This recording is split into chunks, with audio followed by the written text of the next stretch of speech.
Okay, well, welcome. Today I have with me Barbara Levin, who is coordinator of the Alliance for Building Capacity at the Brown School of Social Work at Washington University in St. Louis. Welcome, Barbara. Thank you. Hi. And we want to ask you a few questions about your attendance last year at the Philanthropy Midwest Conference in Kansas City. And I guess my first question would be, just give me your general reaction to the conference. I think this was your first time attending. It was my first time attending, and I was overwhelmed, first of all, by the numbers. Walking into the room at lunch the first day and seeing, 400 people sitting at tables, all networking, all talking, all from nonprofits. It was very exciting. Honestly, I haven't seen that in St. Louis, and that was pretty impressive. Plus the marketplace and the products and services, the variety that was there was exciting, and I picked up a lot of materials. Great, great. And tell me, what was probably the best thing that you gained from attending the Philanthropy Midwest Conference?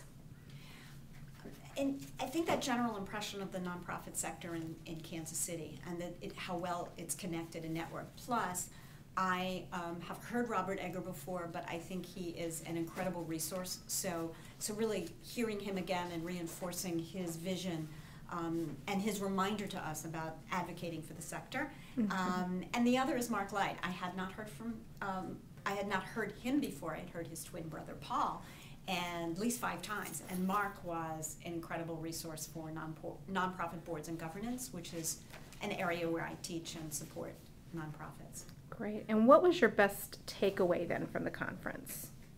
I think some of the material from Mark.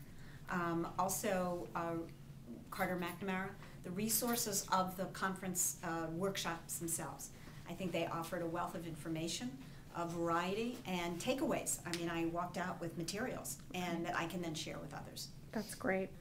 And then, so the last question I would ask you is, what would you tell others about attending the Philanthropy Midwest Conference? I'm a firm believer in networking, and I don't think nonprofits do that enough. And so the opportunity to be in room with so many other nonprofit professionals is something that I think we need to reinforce, and I would encourage people to do. So the learning, maybe you can always get from a book, but that excitement of being in a room and being in workshops with people and networking, I think, is something that's invaluable. Okay, well, thank you so much. We'll hope to see you again this fall. I hope so too.